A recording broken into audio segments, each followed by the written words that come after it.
Brick ফিল্ডে গেলে দেখবেন যে অনেক কর্মচারী ইট বানায়। এক একটি ব্রিক ফিল্ডে 10 জন, 20 জন, 30 জন, 50 জন কর্মচারী ইট বানাচ্ছে। ওই ব্রিক ফিল্ডের মালিক ইট বানানোর জন্য কর্মচারীদের হাতে ফরমা ধরাইয়া দেয়। ওই ফরমা 4 কোণওয়ালা একটা বাক্সা, দেখছেন নি আপনারা? দেখছেন? মাটির সাথে পানি, তার সাথে বালি মিক্স করে খামির বানায়। তারপরে এবার কর্মচারীদের হাতে ফরমা ঢুকাইয়া দিয়া এবার বলে যাও যাও ইট বানাও। ইট বানানোর সময় কর্মচারী ওই ফরমার ভিতরে ওই খামিরটা ঢুকাইয়া তারপরে হাত দিয়া চাপ দেয়, তারপরে মাটির মাঝে থাপ্পড় মারে, ওই ইটটা বের হয়ে যায়। ওই ইট 10 জন বানাক আর 20 জনে যান বানাক, ফরমা একই মাফের, তাই সবগুলো ইট এক মাফে হয়। যদি এই ফরমাটা না দিত, খামির দিয়া বলে দিত তোমরা ইট বানাও, কেউ বানাতো 1 বিঘত, কেউ বানাতো 1 হাত, কেউ বানাতো 4 কোনা, কেউ বানাতো 3 কোনা, কেউ বানাতো লম্বা, কেউ বানাইতো গোল। তারপরে এটা শুকাইয়া যদি আগুনে পোড়াতো, ইট হতো না পোড়া মাটি হতো। ওটা দিয়ে বিল্ডিং হতো না, বরং এ পোড়া মাটি যেখানে ফল ফলাদি ফসল হয় না। সমাজের জন্য এটা ক্ষতির কারণ হতো। কিন্তু যখন সব কর্মচারী একই ফরমা অনুসরণ করে ইট বানায়, এই ইট দিয়া শহর হয়, বন্দর হয়, নগর হয়, বিল্ডিং তৈরি হয়। আল্লাহর নবী কাল্লা ফরমা বানায়া সামনে দিছে, ও দুনিয়ার কোটি কোটি উম্মত, ওই নবীর ফরমায় তোমরা নিজকে সাজাতেই হবে। তিনি আদর্শ, তিনি মডেল। আপনি নিজের মতো নিজেকে সাজাতে পারবেন না। যদি সাজান তাহলে আপনি উম্মত না। বলবেন যে হুজুর কয় কি, যারা বেনামাজি হেরো তো আমরা উম্মত। ও দোস্ত, হ্যাঁ, গাঁজাখোর উম্মত বলে, মদখোর উম্মত বলে। যারা শিয়া কাদিয়ানি তারাও কয় আশহাদু আন্না মুহাম্মাদার রাসূলুল্লাহ, তারাও কয় আমরা নবীজির উম্মত। এজন্য রাসূল মুহাম্মদ বলছে আমার উম্মত দাবি করলে জান্নাত পাবা না। শোনো মুসলমান, আমার উম্মতের দাবিদারদের অধিকাংশ হবে জাহান্নামী। আমার উম্মত হবে 73 দল, জান্নাতি হবে মাত্র 1 দল। تفترق أمتي على 73 ملة كلهم في النار إلا واحدة। আমার উম্মত গুলো 73 দলে বিভক্ত হবে, 72 দল জাহান্নামে ঢুকে যাবে, মাত্র একটা দল জান্নাতে যাবে। কইলা ইয়া রাসূলুল্লাহি ওয়া মা হি, কোন একজন সাহাবী প্রশ্ন করলেন, ইয়া রাসূলুল্লাহ ওই জান্নাতি দল কোনটা, আমি জানতে চাই। একদল যদি জান্নাতি হয়, আজকের মাহফিলে আমরা যারা আছি, জান্নাতে যেতে হলে সেই জান্নাতি দলে ঢুকা দরকার আছে না নাই? না হয়তো 72 দলে ঢুকে যাবেন, শুধু 1 দল জান্নাতি। অথচ বাংলাদেশে কত লোক আছে কয় আমি কোনো দল করি না। আজকের মাহফিলেও 2-1 জন আছেন আজীবন কইছেন আমি কোনো দল টল করি না।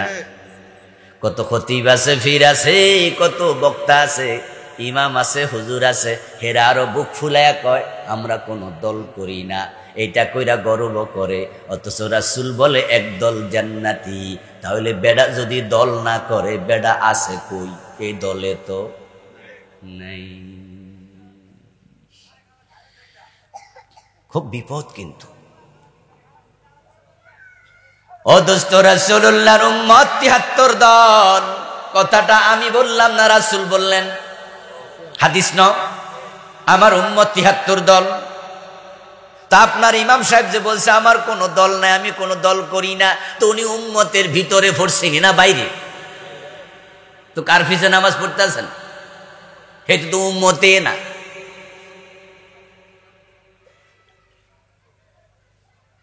মানুষ যখন মারা যায় কবরে রাখার সময় দোয়া আছে, বিসমিল্লাহি ওয়ালা মিল্লাতি রাসূলিল্লাহ। বাংলা অর্থ কি?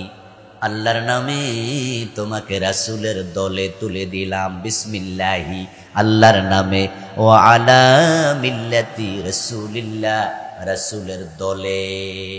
তাহলে মরার পরও কিন্তু দল আছে, আছে না? কার দল? কার দল? ইমাম সাহেব যা আজীবন কইছে আমার কোনো দল নাই, তো হেতের জন্য তো নতুন দোয়া বানাইতে হইব।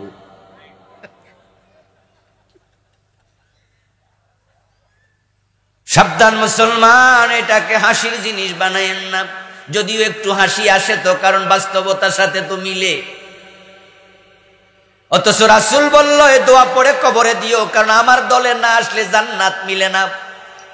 তে বাংলাদেশের লোকেরা বড় চালাক, যে দলে করুক না কেন মাইক হাতে নিয়েও কয় আমাদের অমুক দলের অমুক নেতা মারা গেছে, এই তার জীবনী কয়। নেতারা হাজির হইয়া সবাই অমুক দলের নেতা, অমুক দলের নেতা সব কইয়া কবরে দেওয়ার সময় কয় রাসূলের দলে। কি আজীব কাণ্ড রে! এতক্ষণ মাইকিং করার সময় কিন্তু অমুক দল তমুক দল, আর কবরে দেওয়ার সময় কার দল? ও দোস্ত, আপনি যদি রাসূলুল্লাহর দলে মরার আগে না আসেন, মরার পরে পাবলিক ধাক্কাইয়া দিল, আমার রাসূল মরা লাশ নেয় না। রাসূলের তো একটা দল আছে, ৭৩ দল, ৭২ দল জাহান্নামী, এক দল জান্নাতি। সাহাবী জিজ্ঞাসা করিয়া রাসূলুল্লাহ ওই জান্নাতি দল কোনটি? ক্বালা মা আনা আলাইহি ওয়া আসহাবী। রাসূলুল্লাহ জবাব দেন, আমি নবী মুহাম্মদ যার উপর প্রতিষ্ঠিত, আমার সাহাবারা যার উপর প্রতিষ্ঠিত, যদি তুমি সেই ওহীর উপর প্রতিষ্ঠিত হতে পারো, ওহীর দল আমি নবী মুহাম্মাদের দল। মানা আলাইহি, আমি যার উপর প্রতিষ্ঠিত। রাসূলের দলের কনস্টিটিউশনের নাম হলো কোরআন। রাসূলের দলের সংবিধানের নাম কি ছিল? কোরআন। উনার দলের ম্যানিফেস্টোর নাম কোরআন।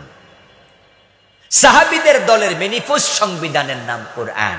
এই জন্য রাসূলুল্লাহ কোরআনের বাহিরে বলেন নাই, করেন নাই, চলেন নাই, ওহীর বাহিরে একটা কদম দেন। যা করেছেন, যা বলেছেন সব সব। উনাকে কোনো প্রশ্ন যখন করা হতো, উত্তর জানা থাকলে সাথে সাথে দিয়ে দিতেন। উত্তর যদি উনার জানা না থাকতো, ওহির জন্য অপেক্ষা করতেন, বলতেন আগামীকাল এসো, পরে এসো। আন্দাজা কথা বলতেন না। আন্দাজে কথা বলার কোনো অধিকার আল্লাহ তাকে দেন নাই। আল্লাহ বলছেন মা ইয়ানতিকু আনিল হাওয়া ইন হুয়া ইল্লা ওয়াহিয়ুন ইউহা। আমার নবী নিজ থেকে একটা কথাও বলে না, যা বলে সব আমার পাঠানো ওহী, সব আমার পাঠানো ওহী। এজন্য রাসূল বলতেন আল্লাহর কথা, কুল ইন আত্তাবিউ ইল্লা মা ইউহা ইলাইয়া, আমার কাছে যে ওহী আসে আমি নবী মুহাম্মদ হুবহু সেটাই ফলো করি। এরপরে আবার কি বলেন? ইন্নী আখাফু ইন আসাইতু রাব্বি আযাব ইয়াউমিন আযীম। যদি এই ওহীর বাহিরে আমি নবী চলি, ওহীর বাহিরে কোনো কথা বলি, তাহলে কিয়ামতের কঠিন আযাবের দিনে আযাবের ভয় আমিও করি। সেদিন আল্লাহ আমাকেও ছাড় দেবেন না। ও দোস্ত, আপনি আর আমি তো কোরআন হাদিস বাদ দিয়া চলতেছি, আমাদের কোনো অসুবিধা নাই। আমাদের হুজুররা তো ওয়াজ করার সময় দাদার কিসসা, বাবার কিসসা, নানার কিসসা, ব্যাঙের কিসসা, সাপের কিসসা বানায়া বানায়া কত রকমের ওয়াজ আমরা করি। ফতুয়া দেওয়ার সময় মন গড়া ফতুয়াও কত দেই। আমি তো ভাবি না ওহির বাহিরে আমার নবী কথা বলে নাই, আমি বলবো এই অধিকার আমারে দিল কে? হ্যাঁ, আমি তো বলে বেড়াচ্ছি, কই আমারও তো কেউ ধরে না। কিন্তু কোরআন থেকে শুনুন, নবী মুহাম্মদ আল্লাহ বলছে, ওয়ালাউ তাকাব্বালা আলাইনা বা'দাল আকাবিল লাআখাযনা মিনহু বিল ইয়ামিন সুম্মা লাকাতানা মিনহুল ওয়াতিন। আমার নবী মুহাম্মদ সাল্লাল্লাহু আলাইহি ওয়াসাল্লাম যদি কোনো কথা বানায়া আমি আল্লাহর নামে চালাইয়া দিত, আমি ডান হাত দিয়া তার গলা চিপে ধরে কণ্ঠনালী কেটে নিয়ে যেতাম। এই শব্দের ওজন কত খেয়াল করছেন? কি শক্ত শব্দ আল্লাহ প্রয়োগ করলেন, লাখাজনা মিনহু বিল ইয়ামিন, আমি ডান হাত দিয়ে চেপে ধরতাম। ইয়ামিন মানি শিমাল মানি আল্লাহকে আমি ডান হাত দিয়ে ধরতাম। আমরা যখন শক্ত করে কোনো কিছু ধরি তখন কোন হাত দিয়ে ধরি? ডান হাত দিয়ে। সুম্মা লাকাতানা মিনহুল ওয়াতিন, তারপর তার ওয়াতিন মানে গ্রীবা, কণ্ঠনালী আমি কেটে নিয়ে যেতাম। ওহির বাহিরে আমার নবী বলে নাই, চলে নাই, তিনি ওহির উপর প্রতিষ্ঠিত। তাই তো একজন মহিলা চোর ধরা পড়ল, সাহাবাদের মাঝে একজন এসে অনুরোধ করলো, হুজুর হাত না কেটে অন্য শাস্তি দেয়া যায় কিনা? নবী মুহাম্মদ বললেন, অসম্ভব, কোরআনে যা আছে তাই হবে। আমার মেয়ে ফাতেমা চুরি করলে আমি কোরআনের আইনে ফাতেমার হাত কেটেই দেব, এর বাহিরে যাওয়ার কোনো অনুমতি আমার নেই। রাসূল ওহীর উপর প্রতিষ্ঠিত, এর বাহিরে চলা যাবে না। 53 বছরের বাংলাদেশে চোর নাই। ওমা কথা কয় না, সব কি চুপ করে আছে, মনে দাউদ কান্দি নাই, সব আল্লাহর ওলি। চোর আসেনি? বাংলাদেশের মতো চোর পৃথিবীর কম দেশে আছে। এটা তো আমাদের জাতির আব্বাই কইছে, আমার ডানে চোর, বামে চোর, সামনে চোর, পিছনে চোর। উনি তো বলছে, বলে নাই যে মানুষ পায় স্বর্ণের খনি, আমি পাইছি চোরের খনি। 53 বছর হাত কাটছেন কয়দিন? ও পৃথিবীর মুসলমান, কান খোলে শোনো, তোমাদের নবী বলছে আমার মেয়ে ফাতেমার ছাড়বো না, চুরি করলে হাত কেটে দেব। আর আমরা নাকি 92% মুসলমান, 53 বছরে একদিনও চোরের হাত কাটি নাই। এবার বলুন তো, আমরা ওহির উপরে আছি না সরে গেছি? এসব চলবে না, চলবে না। قال رسول الله صلى الله عليه وسلم كل امتي يدخلون الجنه, আমার সব উম্মত জান্নাতে যাবে, ইল্লা মান আবা, তবে যারা অস্বীকারী তারা জান্নাত পাবে না। অস্বীকারী হলো 72 দল। জান্নাতি উম্মত মাত্র একদল। নিজেরে খোঁজেন, আত্মসমালোচনা শিখেন। ও দোস্ত, আমার সব উম্মত জান্নাতে যাবে, অস্বীকারী যাবে না। কোন একজন সাহাবী দাঁড়িয়ে গেলেন, কিলা ইয়া রাসূলুল্লাহি ওয়া মা মান হুয়া, হুজুর সে কে যে অস্বীকারী? ক্বালা মান আতাআনি দাখালাল জান্নাতা ওয়া মান আসানি ফাকাদ আবা। নবীজি উত্তর দেন, যে আমি নবী মুহাম্মদকে অনুসরণ করে জীবন চালায় সে হবে জান্নাতি, আর যে আমি নবীকে সব জায়গায় অনুসরণ করবে না, অস্বীকারী তার কপালে জান্নাত নেই। রাসূলের জীবনের লক্ষ্য জানবেন, তারপরে মানবেন। রাসূলকে মানতেই হবে, মানলেই জান্নাত, মানলেই জান্নাত। বাংলাদেশের লোকেরা বেহেশতে যাইতে রাসূল মানা লাগে না, এরা গাঁজা খাইলেও বেহেশতের আশা করে। নাম দিব সুন্নি, আর কিছু না, দরকার নাই। বেনামাজি, বেরোজদারি, গাঁজা টানে লম্বা যাক, রাসূল বেড়া বেড়ি একসাথে লাফায়। ওই বেডাও দোতর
জান্নাতে তো মাগনা না। মানে বাংলাদেশের লোকেরা যত সহজ মনে করে আসলে এত সহজ না। আমরা বেনামাজিরাও যখন জান্নাতে ঢুকতে চাই তখন হিন্দুরা বইয়া রয়েছে নাকি হেরা কয় আমরাও জান। তোরা যদি রোজা না রাইখা নামাজ না পইরা একসাথে দোকান পাশাপাশি দোকান ওজনে তুইও কম দেস আমি বুঝি না, আমিও কম দে তুইও দেস। রাতের বেলা দোয়ার বন্ধ করে মালে ভেজাল আমি মিশাই তুই মিশাস না, তো বুঝি আমি তুইও হে আমিও হে। তো তুই যদি আর পরও বেহেশত যাবি আমি বয়ে থাকবো কেন? এই জন্য প্রতিযোগিতা করে মরা বাবার ছবি দোকানে টানাইয়া নিচে লিখে রাখে স্বর্গীয় সত্যেন্দ্র নারায়ণ দাস। তোরা বেহেশতে যাইবি আর আমার বাপ অলরেডি গেছে, পারলে ঠেকা। নামের মাঝে হিন্দুরা স্বর্গীয় লেখে এমন দেখেন নাই? আপনাদের গরিপুর বাজারও গেলে হয়তো পাবে স্বর্গীয় শ্যামল দত্ত চন্দ্র। স্বর্গীয় মানে অলরেডি, হ্যাঁ অলরেডি। স্বর্গ আর বেহেশত পার্থক্য আছে নাকি? না, কোনো পার্থক্য নাই। আবু বকর জান্নাতি, হযরত ওমর বেহেশতি। দুইজন কি দুই দেশে নাকি? শাব্দিক পার্থক্য। আরবিতে বলে জান্নাত, বাংলায় বলে কানন বাগান, ফার্সিতে বলে বেহেশত, ইংরেজিতে বলে হেভেন, সংস্কৃতিতে বলে স্বর্গ। এই তো কথা। কেউ বলে চোখ, কেউ বলে আখি, কেউ বলে বউ, কেউ বলে বধূ, কেউ বলে লাউ, কেউ বলে কদু, কেউ বলে আনন্দ, কেউ বলে ফুর্তি, কেউ বলে ভাস্কর্য। আমরা হুজুররা কইছি এটাই হলো মূর্তি। এটা বানাইও না বাংলাদেশে, মানা করছিলাম না? তখন ওরা কিন্তু শুনে নাই, ক্ষমতার ঠেলায় বানাইলেছে। বানাইছে তো বানাইছে, শুনলাম 12,000 কোটি টাকার মূর্তি বাংলাদেশে বানাইছিল। শত শত মূর্তি, হাজার হাজার মূর্তি, এক একটা এমনও ছিল জানি 5 মণ 7 মণ ওজন, স্টিল দিয়া বানাইছে। এগুলা ক্রেন দিয়া উল্টান লাগছে। আমরা আলেমরা বলেছি মূর্তির বাংলাদেশ এটা হবে না, এটা শাহজালালের বাংলা, এখানে মূর্তির ঠাই হবে না, বানাইও না, বানাইও না। ক্ষমতার জোরে আমাদেরকে জেলে দিচ্ছে, পিটাইছে, মারছে। কিন্তু শেষ পর্যন্ত রেজাল্টটা কি হলো? 5 তারিখে আমরা দেখছি ওই মূর্তির মাথায় উঠে পাবলিক প্রস্রাব করছে। ইজ্জতের মালিক কে? জোর করে ইজ্জত আদায় করা যায়? বলি বাবা রে বাবা, আমাদেরকে জাতির বাবা বলাই ছাড়ব, আইন করে লাইছে যে এটা কইতেই হবে। আহা, ডক্টর ইউনূসকে দেখলাম এক সাংবাদিক প্রশ্ন করতেছে যে ডক্টর ইউনূস সাহেব, এখন যে বঙ্গবন্ধুর মূর্তিগুলোকে এরকম মুরালগুলোকে ধৈরা ধৈরা মানুষ মাটির মাঝে গলায় রশি টাইনা শোয়াই দিতেছে, এ বিষয়ে আপনি কিছু বলেন। উনি বলল, আমারে জিজ্ঞাসা করো কেন, এর মাইয়ারে জিগাও। আমারে জিজ্ঞাসা করো কেন, হের মেয়েরে জিজ্ঞাসা করো যে মরা মানুষের মূর্তির সাথে পাবলিক এই দুশ্মনী করতেছে কেন। বুঝতে হবে মাইয়া এমন কোন কাজ করছে পাবলিক মাইয়ার বাপের পুকুরে পর্যন্ত খেপে গেছে।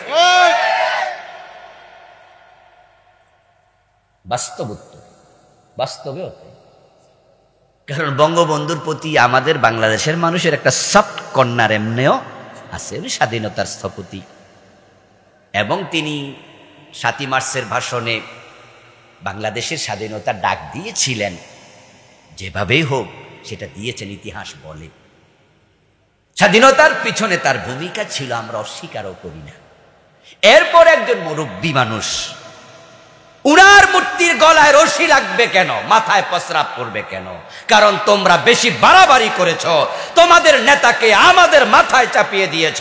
আর সবচেয়ে বড় অন্যায়, শাহজালাল এই দেশে মূর্তি ভাঙতে এসেছে, গৌর গোবিন্দের বাচ্চারা মূর্তি বানাতে চেয়েছে।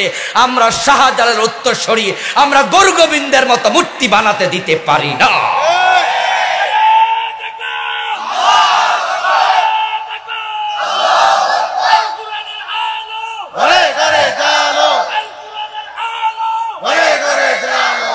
প্রিয় ভাইয়েরা, রাসূলুল্লাহ সাল্লাল্লাহু আলাইহি ওয়াসাল্লাম তিনি আমাদের আদর্শ।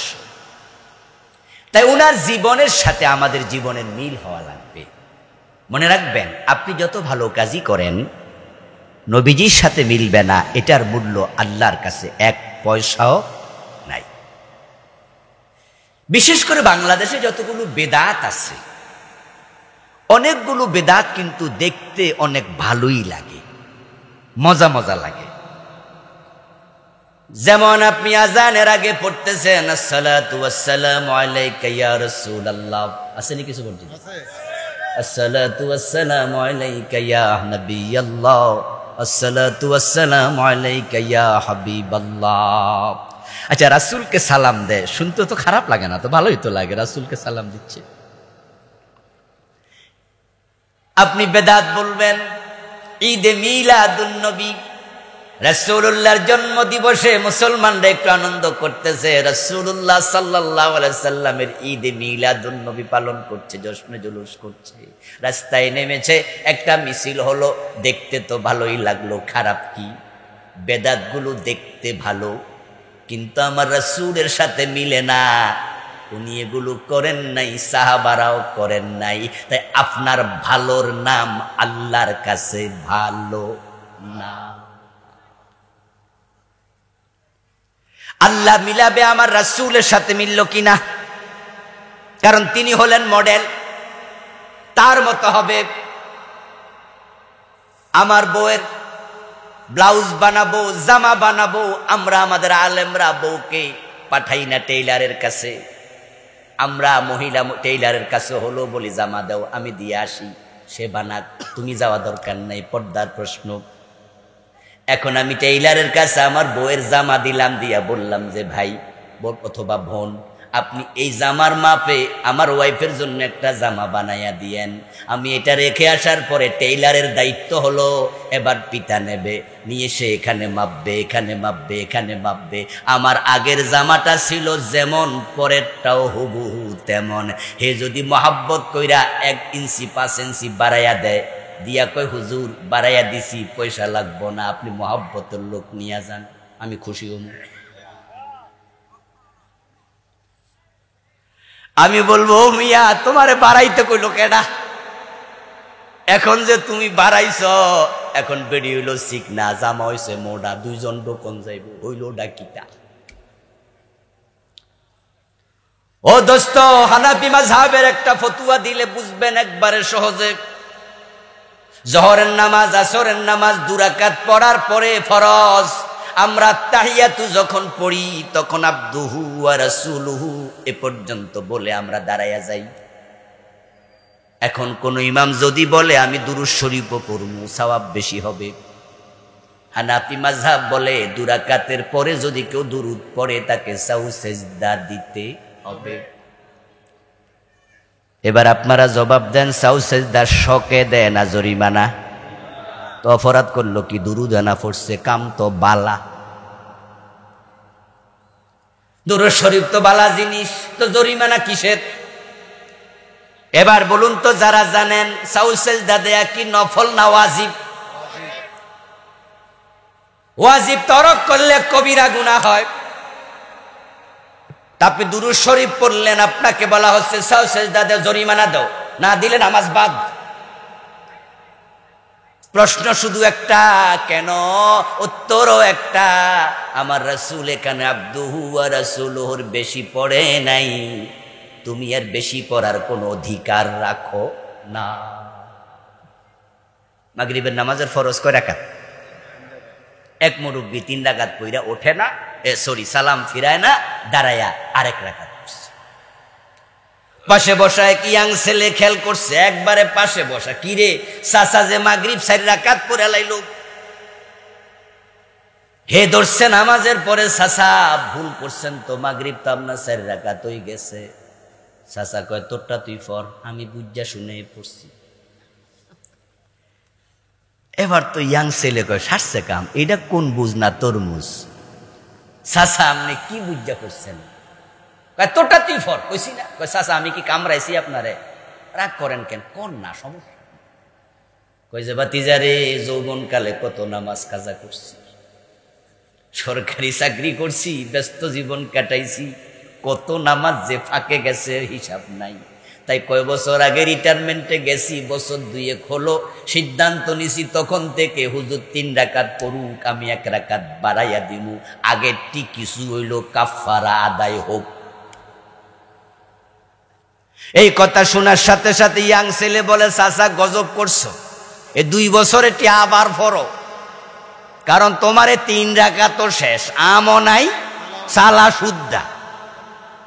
অতীতের গুলা কিছু কাজা কাফারা দূরের কথা, আসল নিয়ত গেছে। মুরব্বি চমকে উঠলো, কি রে কস, অপরাধটা কি? আমি কইলে বুঝদা না, হুজুরের কাছে চলো। ইমাম সাহেবের কাছে গিয়ে বলল, ইমাম সাহেব ফোলার মতে কই কথা কয়, চাচা সব গজব কইরা দিছেন। ওই মুরব্বির একই প্রশ্ন, অসুবিধা কি? আমি কি ক্ষতি করছি? আমি তো 4র্থ রাকাতে সোনার বাংলা গান গাই নাই, আমি তো সূরা ফাতিহা পড়ছি। কোরআন পড়লে প্রতি অক্ষরে কয় নাকি? তো আমারটা গেল কই? আমি তো সূরা ফাতিহাই। 4র্থ রাকাতে 2টা সেজদা বেশি দিছি, 1টা রুকু বেশি দিছি, তো তাসবিহ পড়লাম 9 বার বেশি, ফাতিহা পড়লাম অন্যের তুলনায় 1 বার বেশি। আপনারা 2 জন মিল্লা কি কন, আমার সব নাকি শেষ, অপরাধটা কি? চাচার যুক্তি সঠিক, চাচা আসলে কোনো অপরাধ করে নাই, কোনো গুনার কাজও করে নাই, শুধু একটা জায়গায় সমস্যা, এ মাগরিবের নামাজটা রাসূলুল্লাহর সাথে মিলে নাই। পর্যন্ত করছে। কারণ আমি ক্লাস 5 পর্যন্ত এমন মাদ্রাসায় পড়ছি যে মাদ্রাসার প্রতিষ্ঠাতা হলো পাকিস্তানের এক পীর সাহেব। ওই পীর সাহেবের যারা মুরিদ তারা জিকির করে লা ইলাহা ইল্লাল্লাহ সুবহানাল্লাহ আলহামদুলিল্লাহ লা ইলাহা ইল্লাল্লাহ, তারপরে করছে ইল্লাল্লাহ ইল্লাল্লাহ, এরপর করছে হু হু হু। আমার এক ওস্তাদ ছিল, উনাকে জিজ্ঞাসা করলাম যে ওস্তাদ, বলছিলাম হুজুরে জিজ্ঞাসা করলাম হু হু ডাকি হুজুর বুঝলাম না। কয় মিয়া এটাও একটা জিকির। দলিল দিল আল্লাহু লা ইলাহা ইল্লা হু, এই যে পাইছি। ও দোস্ত, হু জিকির, হ্যাঁ জিকির, শুইয়া জিকির, দাঁড়ায়া জিকির, কোদাল্লা জিকির, করাইতা জিকির, কারেন্ট জিকির। দেখছেন না ভিডিওর মাঝে আছে, আমি দেখছি ভিডিওর মাঝে। এখানে একবার দেখলাম যে কত রকমের জিকির রে বাবা, বিদ্যুৎ জ্বললে যেরকম লাফায় জিকিরও আছে এরকম। এটার নাম দিছে কারেন্ট জিকির। বাংলাদেশও তো জিকির করতে করতে বাঁশের আগায় উঠা যায়, দেখেন নাই? গাছে উঠতে যায়, বাঁশে উঠতে যায়। আমরা বললে ওরা আমাদের কথা শোনে না, বলে হুজুর আপনি বুঝতেন না, এটা এশক আইছে, এটা এশক। আচ্ছা আপনাদের কাছে আমার প্রশ্ন, সাহাবীরা কেউ কি গাছের আগায় উঠছিল? জিকির করতে করতে গাছে উঠছে? এশক তোমার কোত্থেকে সাহাবীদের চেয়ে বেশি হল? কোত্থেকে বেশি হল? নিরেট ফাইজলামি চলছে, নিরেট ফাইজলামি। রাসূলের সাথে মিলাও, সব মিলাই সব। সাহাবী এবং রাসূল আমাদের জন্য অনুকরণীয়, অনুসরণের বাহিরে যাবেন। ডোল বাজায় যারা, জালেম গুলো দলিল দেয় খাজা মাইনুদ্দিন চিশতি বাজাইছে। আচ্ছা মাইনুদ্দিন চিশতি কি রাসূল, সাহাবী? তো তুমি ওনার দলিল দাও কেন? কেন দাও ওনার দলিল? আকাশটা সেদিন নাচছিল কেন? খাজা বাবা ঘামছিল কেন? দেন না, শুনছেন না? সেই দিন আস্তাগফিরুল্লাহ, হুজুর পাইছে। আকাশ নাচছে, জমিন দুলছে, খাজা ঘামছে। খাজা তোমার কাছে দলিল হবে কেন? হ্যাঁ, উলামায়ে কেরাম আসলাফ যারা, তাদের যদি কোনো ভালো কাজ কোরআন হাদিসের সাথে মিলে তাহলে সেটাই বলা যাবে, উল্টা যদি হয় বলার কোনো সুযোগ নেই। আমার প্রিয় ভাই, বলছিলাম রাসূলুল্লাহ সাল্লাল্লাহু আলাইহি ওয়াসাল্লামের সাথে আপনার জিকির কেন মিলবে না?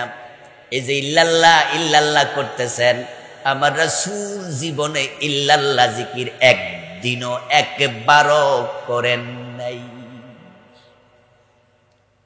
This is challenge. যদি কেউ বলে করেছে, এক ওস্তাদ মেনে নেবে, ওস্তাদ। আমি বেদাত নিয়ে বই লিখেছি, টোটাল 8টা বই আমার লেখা, এটা একটা আছে। এখানে 38টা বেদাত লিখেছি, তার মাঝে আমি ইল্লাল্লাহ জিকির নিয়েও লিখেছি। শুধু বলে চলে যাই না, লিখছি। এগুলো চ্যালেঞ্জ যে আপনি আপনার পীরকে, হুজুরকে বলবেন, উনি এ বইতে লিখছে ইল্লাল্লাহ জিকির রাসূল করে নাই, বললে আপনি দলিল দেন, কোথায় আছে দেখা। নবীজি মুহাম্মদ আমাদের জন্য অনুকরণীয়, অনুসরণীয়, নাম ইল্লাল্লাহ ফেলে দেখ।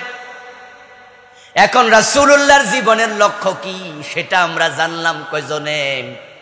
বাংলাদেশের লোকেরা নামাজ শিখছে রাসূল থেকে, রোজা শিখছে রাসূল থেকে, হজ যাকাত শিখছে রাসূল থেকে, কিন্তু রাসূলের জীবনের লক্ষ্য এটার মিলায় না।